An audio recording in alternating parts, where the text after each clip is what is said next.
So I think it's time that we talked about Leatherman again, and I want to talk about 4 really big positives about Leatherman and why I think it's a necessity that Leatherman stays in the multi-tool market, why I think it's a big positive instead of a negative. Now, I know a lot of you have been reading your comments, and there's been a lot of comments like, Leatherman just needs to die. They need to get out. We hate the way they're going. We're done with them. But Leatherman is a huge driver still in the EDC world and in the multi-tool world especially. Now, one of the major things that Leatherman does for the multi-tool world is, to all extent and purposes, Leatherman drives the design in the multi-tool world. Yes, there's Ruxon.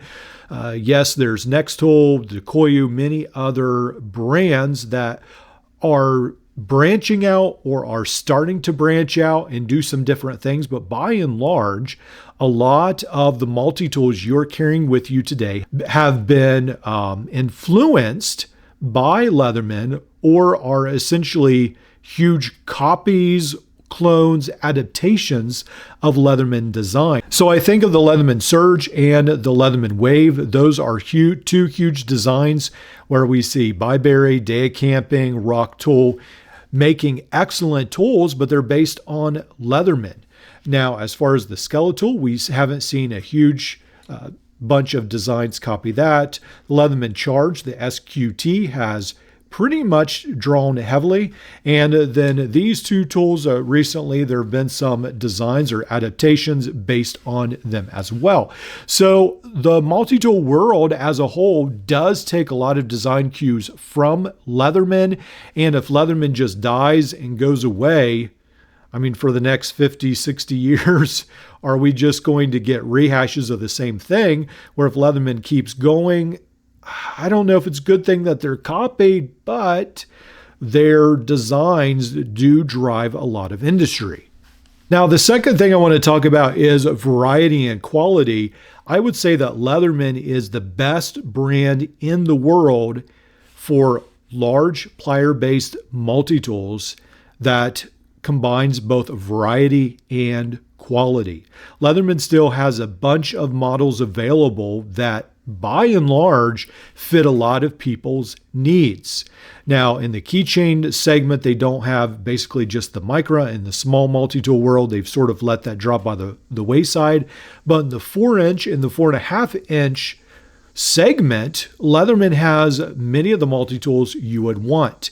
And so they still have a lot of variety. They still have, by and large, a fair amount of quality. A lot of you have been saying, hey, my Leatherman quality is going down.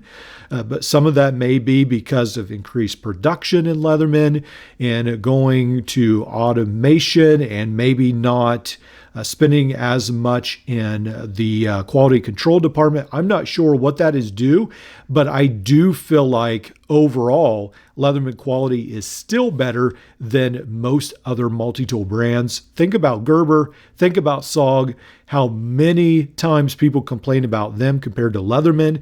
And I think most of us could agree that probably Leatherman is still doing a pretty good job in the quality department overall. Now, while a lot of people will say, well, Victorinox is the answer. Victorinox is far better than Leatherman. Their quality is always great. And go on and on and on about that. I don't know about you, but I'm not thrilled with being stuck with only the Victorinox Spirit or the Swiss tool. They're both great tools, but I want a lot more variety. I want things like the Skeletal, or be able to add wood scales to the Charge, or be able to mod the Leatherman Surge. I don't want to have to drill out rivets and go to all that. I want to be able to easily modify or add inner tools like I can with the Leatherman Arc, because there's so many modders that have made things for these tools. Whereas in the Victorinox Spirit and the Swiss tool, basically you're just stuck with whatever they give you. You can add a pocket clip, something like that, but otherwise you're pretty much stuck with the tool set. The tool set is good, but it can be a little bit stiff. These rivets are either too stiff or they can maybe loosen and become too loose. There's not a lot of adjustment that can be made, and while overall they'll last you years and years and years, some of us just want a little bit more variety in life. I love Victorinox, but I do think we desperately still need Leatherman, because Leatherman just adds a lot more spice to the multi-tool world. And Leatherman is one of the reasons why modders are increasingly making all kinds of really cool things for their tools. So for the Leatherman Surge, I've got some new tools I'll probably share with you next week that have just recently come in the mail. Really cool things. I want to test them out this week and then share them with you next week.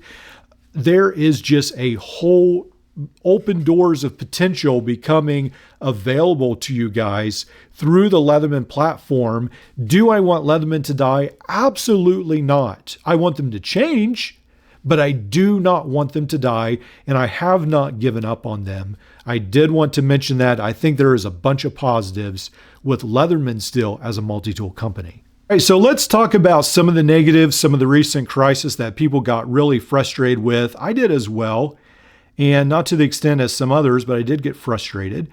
What Leatherman did is they have taken away, without telling people or even distributors, supposedly, that some of their multi-tools will not come with pouches or bit kits anymore. Now, someone has said that it's because of tariffs, and I can see that being a possibility. But Leatherman essentially just yanked the bit kits away and the pouches away without telling anyone. Is that something to get really frustrated about? Well, I sort of wanted to think about how I treat my Leatherman. Now, like when I am taking my Leatherman Surge, my Leatherman Arc, my Leatherman Wave somewhere, I usually never use a pouch for my multi-tool at all because I'm using the clip on the Arc, the pocket clip, or I use the removable pocket clip on my Wave or my Surge. I do not use my Leatherman pouch at all. I'm trying to think of a multi-tool I would use my pouch for. That's a Leatherman, and I'm not sure, I guess the Rebar or the 300, but to be honest, I just put an adhesive pocket clip on it. I still won't use the pouch. Now, what I do use pouches is for EDC kits. That's what I use my pouches for. Or like recently the Saugatellis, because it didn't have a pocket clip, and there's not a great way to attach a pocket clip to it at the moment. And so I use my Leatherman pouch for another multi-tool, but I did not really use it for its intended purpose, the Leatherman. And I certainly don't want to weigh myself down with a ton of bit kits. I have a wallet carry that I use that I put my Leatherman bits in now. So I do not use my Leatherman pouch or sheath. Now, as far as bits, I'm increasingly using Decoyu, Nextool, or Galvanox Leatherman bits. I don't know that in the future I'm going to purchase Leatherman bits. I just don't really see the point anymore when I can get some a little bit cheaper off of Amazon. So as far as Leatherman bits, yeah, it's nice to have them, but realistically, I have a bunch that I've purchased from other companies, so it's not that big a deal to me anymore. And I'm a little different because I do purchase a lot of my tools secondhand off of eBay. I have purchased some brand new, like the Leatherman Arc. I did buy brand new from Leatherman. And if there is a Leatherman Arc that's extremely special and I want, I'm probably going to buy it anyway. Even if it doesn't come with the pouch and bits, that probably won't be a deciding factor to me. I'll either buy it or I won't, like the brand new Leatherman Charge and maybe the brand new smaller tool from Leatherman. That's not really going to be a deciding factor. If it's brand new and it's cool looking, I'm going to buy it with or without pouches, with or without bits, just because I want the brand new tool, essentially. Now, what I can agree with most other people is that yes, Leatherman should have been more vocal about this. It was not right to just yank the bits and the pouch. That was definitely the wrong way to do business. I can definitely see why they did it, but the way they did it, I think definitely was not the right way. And I think they did lose customers to some extent, although I believe Leatherman felt like it was the better of two evils. Like a lot of you have probably said sometime in your life, it's better to do something and ask forgiveness than to ask for it first, and then maybe things become a huge deal. I think that's how Leatherman overall does business.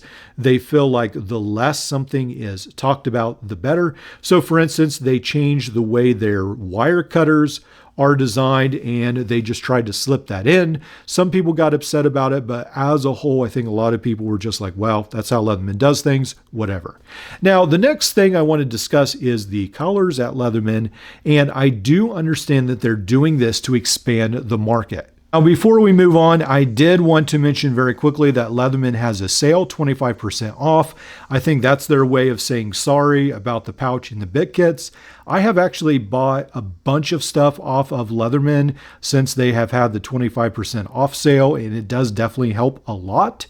So I would definitely, if you are a huge fan of the bit kit and the pouches, go on right now while the sale is still ongoing and buy what you want, because eventually I do think Leatherman will cancel that sale and then you'll be stuck with whatever pricing they come up with.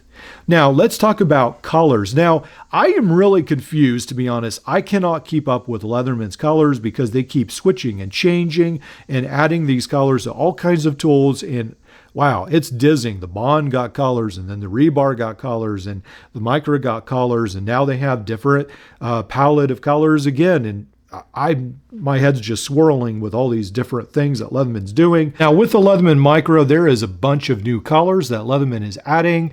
They have Cappuccino, they have Heathered Blush, which I think they already had. They have the Jet Black.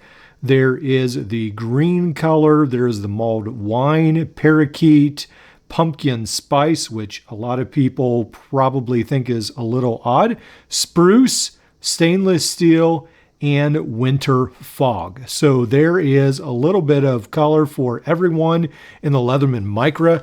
I understand that the Leatherman Micra is an older tool, and Leatherman is trying to get as much money out of it as possible. Again, they have had the machinery for years, probably the dies, whatever however they manufacture it. So I would imagine it's one of the easiest and cheapest to manufacture, but there is now, with the Leatherman Micra, 1, 2, 3, 4, 5, 6, 7, 8, 9, 10 colors that you can get it in. All right, so let's move on to the last thing. The last thing I want to talk about Leatherman is the slow way they add new models into their business. Now, yes, Leatherman has, I don't know if you'd say a problem. Leatherman has a business model where at times, like with their new knives, they can easily add, 6 or so new knives all at once. But with their multi-tools, they might add one a year or one every 2 years. Now, as far as the business model, Leatherman historically has been fairly slow. They have not added a lot of models at once. So it does make sense that they add colors, get people excited, because the models will not be added that soon. The problem is other companies like Roxxon and Nextool don't have as high operating cost, and so they can add models a lot cheaper, and they do it a lot more rapidly and a lot more often. And so the perceived notion is that Leatherman is very slow, they're very cumbersome, they're getting to be an old company and out of touch, when in reality, they're probably producing about at the same rate they have over the last, 25 or so years. It's just that markets have changed and people want new things all the time at a really fast rate. To be honest, I check Amazon almost every day to see if there's a new product there. I'm just always looking, always researching. I just found a brand new product on AliExpress in a couple weeks I want to share with you. There's just a lot of turnover in the EDC world that Leatherman cannot keep up with. They cannot keep this frantic pace of 7-10 multi-tools a year. I don't think it's viable for their business. So that's something we just have to deal with, and I'm okay with that. And I will, or at least I'll try to be, and a little bit more understanding of Leatherman in the future. Although these Parakeet pumpkin spice colors do drive me a little crazy. Well, let me know what you think. Is this a more balanced approach to the Leatherman crisis? Am I being far too kind to Leatherman, far too negative? Let me know in the comments below, and I'd love to hear what you guys think.